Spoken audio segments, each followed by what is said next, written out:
नमस्कार दोस्तों, India Plus news में एक बार फिर से स्वागत है सभी दर्शकों का। इंडिया प्लस न्यूज का प्रयास लगातार जारी है। हम हर उस कार्यकर्ता की, उस हर नेता की, हर प्रत्याशी की आवाज अपने दर्शकों तक पहुंचाना चाहते हैं जो अपने पार्टी के लिए कार्य कर रहे हैं। एक ऐसे ही कार्यकर्ता आज हमारे साथ मौजूद हैं जिनके बारे में हमें जानकारी मिली कि अभी जब अखिलेश यादव और जयंत चौधरी मुजफ्फरनगर पहुंचे तो संघर्ष करते हुए एक तरह से कार्यकर्ताओं में जिस तरह से अपने नेता को देखने के उत्साह रहता है तो इनको चोट लग गई। इनके बारे में हमें जानकारी मिली तो हमने सोचा इनसे बात की जाए। जी, सबसे पहले आपका नाम जानना चाहेंगे और आपके बारे में जानना चाहेंगे। समाजवादी पार्टी से कितने समय से आप जुड़े हो? मेरा नाम मोहम्मद सरताज कुरैशी, बुढ़ाना विधानसभा पर काम करता हूं। मैं समाजवादी पार्टी में लगातार 7 साल से काम कर रहा हूं, अनेक पदों पर रहते हुए, और ऑल इंडिया जमीयतुल कुरैश का राष्ट्रीय कार्यकारिणी मेंबर हूं। अभी आपने कुरैशी समाज की बात की है, आप राष्ट्रीय कार्यकारिणी में हो। तो जिस तरह से कुरैशी समाज इस बार चुनाव में जो है एक अहम भूमिका निभा रहा है, वो चाहे मीरापुर विधानसभा हो या बुढ़ाना विधानसभा हो। मीरापुर विधानसभा में जिस तरह से आपके समाज का एक प्रत्याशी मैदान में है, चंदन चौहान उसके सामने चुनाव लड़ रहे हैं, तो कुरैशी समाज का इस बार किस तरह का मूड है, किस तरह का माहौल बना हुआ है, ये बात आप, इस चीज का जवाब आप अपने समाजवादी पार्टी को एक साइड रखते हुए देना। ऑल इंडिया जमीयतुल कुरैश की जो हर महीने की मासिक मीटिंग होती है, लखनऊ के अंदर होती है, उसमें हमारे समाज के जो जिम्मेदार लोग हैं, सबने करीबन 6 महीने पहले ही मन बन चुका था कि आने वाले टाइम में गठबंधन को सपोर्ट करना है, गठबंधन को वोट करना है। जहां पर गठबंधन का प्रत्याशी, वो चाहे मुस्लिम हो चाहे नॉन मुस्लिम हो, गठबंधन प्रत्याशी को ही हमारा समाज वोट करेगा। लेकिन जिस तरह से मीरापुर विधानसभा की अगर हम बात करें तो आपके समाज का एक प्रत्याशी चुनाव लड़ रहे हैं और समाज के कुछ लोग समाज के नाम पर वोट मांग रहे हैं, हिंदू मुस्लिम के नाम पर वोट वो लोग मांग रहे हैं, लगातार गाड़ियों में घूम रहे हैं।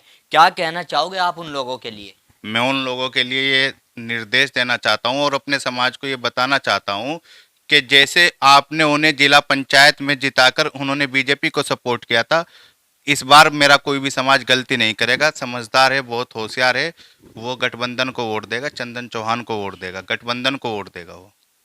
तो जैसे अभी आपने बताया कि बुढ़ाना विधानसभा पे आप काम करते हो, कहीं ना कहीं बुढ़ाना विधानसभा में भी आपके समाज के काफी लोग रहते हैं, तो किस तरह का माहौल बना हुआ है और किस तरह के मुद्दे आपके समाज के हैं जो इस बार उत्तर प्रदेश के चुनाव में आप लोग मुद्दे रखकर वोट करने वाले? मैं बुढ़ाना विधानसभा पे तकरीबन मेरे समाज की 38,000 वोट हैं, और सेकंड बिरादरी मेरी ही आती है।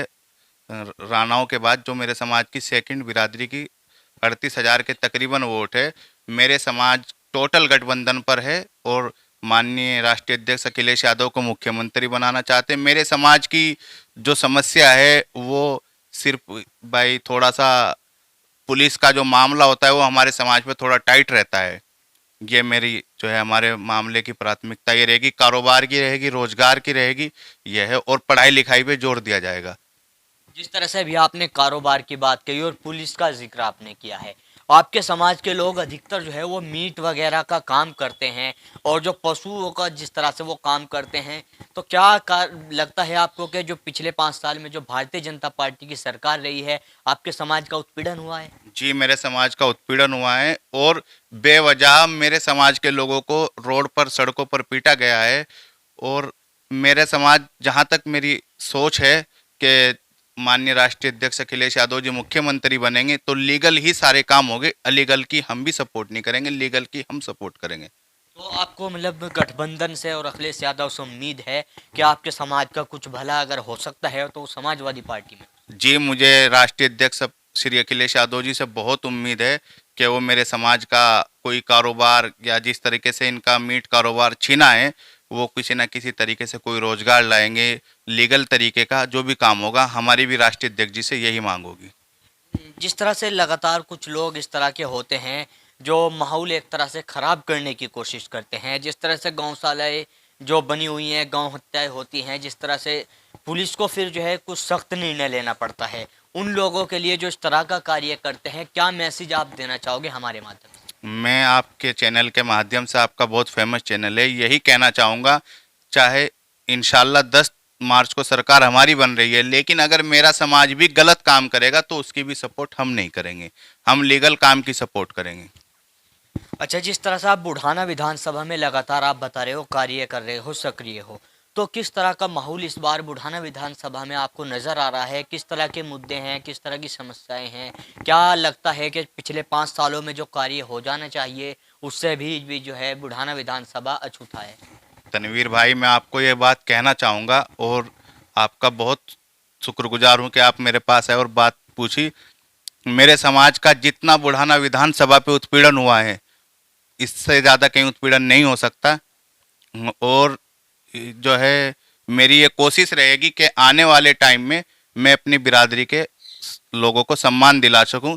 जैसे बुढ़ाना के विधायक ने, मैं नाम ले दूंगा आपके चैनल से, उमेश मलिक ने जैसे रिक्शा चालकों से 100-100 रुपये रोज वसूली की है, जैसे उसने मेरी बिरादरी की पुलिया का नाम लेके, कसाईयों की पुलिया, लड़की नहीं गुजरती थी, ये नहीं होता था, ऐसा कुछ भी नहीं है। सिर्फ खाली एक समाज को टारगेट करके हिंदू मुस्लिम पे चुनाव ले जाना चाहते हैं माननीय विधायक जी उमेश मलिक। ऐसा कुछ नहीं है, उन्हें जनता नकार चुकी है। एक रिक्शे वाले की क्या हैसियत होती है? 100-100 रुपये खुद हमने सुना है कि एक रिक्शे वाला 100-100 रुपये उनके यहाँ देता था पर डे के।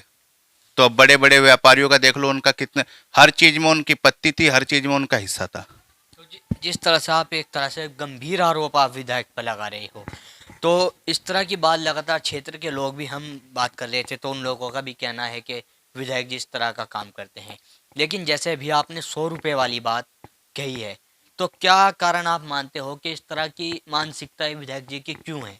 मैं आपको आरोप नहीं लगा रहा हूँ, 10 मार्च आने के बाद आपको सबूत के तौर पे बता दूंगा। ये ऐसे ऐसे मैं 10 नहीं 100 लोग इकट्ठा कर दूंगा जिन्होंने, रिक्शे वाले ने, ठेली वाले ने, रेडी वाले ने, यहाँ तक के जिन्होंने मीट की दुकान लीगल तरीके से लाइसेंस करा रखा है, उसमें भी उनकी पार्टनरशिप है। और मैं चाहता हूँ माननीय विधायक उमेश मलिक जी से, ये मेरा यही निवेदन है कि किसी एक समाज को टारगेट ना करें। कसाईयों की पुलिया, ये सब्जी वाले, लड़की छेड़ते, नहीं, ऐसा कुछ नहीं है। अगर कोई भी गलत काम करेगा, चाहे उसमें कोई कुरैशी हो या कुछ भी हो, तो उसकी सपोर्ट हम नहीं करेंगे। लेकिन एक समाज को का नाम लेके उसे बदनाम ना किया जाए, बस मेरी आपसे यही अपील है।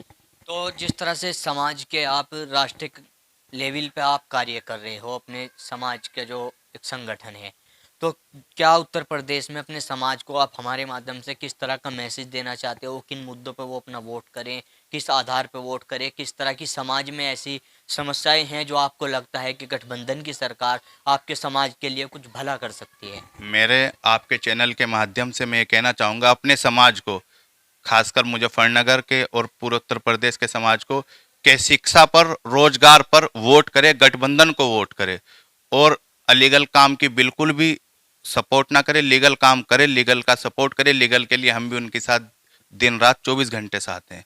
मैं आपके चैनल से ये कहना चाहूँगा कि रोजगार पर और शिक्षा पर करे। जिस तरह से अभी हमने आपके बारे में बताया, आपको चोट लगी थी, इसके बारे में थोड़ा हमारे दर्शकों को बताएं कि क्या कुछ उस दिन घटनाक्रम हुआ था और किस तरह से आपको ये चोट लगी? उस दिन का घटनाक्रम ये था कि माननीय राष्ट्रीय अध्यक्ष जी का 1:45 आने का कार्यक्रम था, तो हम अंदर जा चुके थे, सभी कार्यकर्ता, सभी नेता। तो फ्राइडे का दिन था, जुम्मे की नमाज थी, तो मैं जुम्मे की नमाज की वजह से, जब ये पता चला कि राष्ट्रीय अध्यक्ष जी लेट हैं, तो मैं नमाज पढ़ने के लिए चला गया। आयकर विभाग गहरे भाग में 2:45 नमाज होती है, उसके वहाँ से जैसे ही हम लौट के आ रहे थे, तो हम दोबारा फिर अंदर एंट्री कर गए। राष्ट्रीय अध्यक्ष जी का हेलीकॉप्टर लेट था, क्योंकि बीजेपी सरकार ने उन्हें आने की परमिशन नहीं दी थी, वे घबराए हुए हैं। तो उसमें जैसे ही राष्ट्रीय अध्यक्ष जी अपने रथ में चढ़ने लगे, तो हम भी अपनी अपनी गाड़ियों में सवार होने वाले थे, तो बारिश की वजह से जो वहाँ पे गीला हुआ था, उसमें पैर फिसल कर मेरे चेस्ट में चोट आई है, और सिर्फ ये और लिप्स पे चोट है। तो अभी कैसा स्वास्थ्य था आपका? जी, अभी मैंने डॉक्टर खान को दिखा रखा है, दुआ है आप सभी लोगों की, और जल्दी बेहतर हो जाऊंगा। 10 दिन का टाइम है।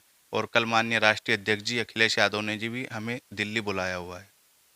तो किस तरह की आप बात करने वाले हो? जिस तरह से कल आपकी मुलाकात अखिलेश यादव से होने वाली है, तो क्या मुद्दे हैं आपके? किन बातों को लेकर किस चीज़ पे चर्चा होने वाली? मेरे मुद्दे मेरे समाज के होंगे, रोजगार के, शिक्षा के, और मैं अपने नेताजी को अपने यहाँ की 6 की 6 विधानसभाओं की स्थिति बताऊंगा जाकर कल। तो हमारे साथ समाजवादी पार्टी के सरताज कुरैशी सक्रिय कार्यकर्ता हैं, जो पार्टी के लिए भी लगातार काम कर रहे हैं, लेकिन पार्टी से अलग हटकर अपने समाज के लिए जिस तरह से आवाज़ उठा रहे हैं, जिस तरह से समाज की समस्याओं को उठा रहे हैं, इस तरह के कार्यकर्ता लगातार अपने समाज के लिए जो काम कर रहे हैं, हम उम्मीद करते हैं कि अखिलेश यादव भी इनकी समाज की जो समस्याएं हैं उन पर काम करेंगे। मैं अपने सहयोगी राजू नयाल के साथ Tanveer Malik, India Plus News, Muzaffarnagar.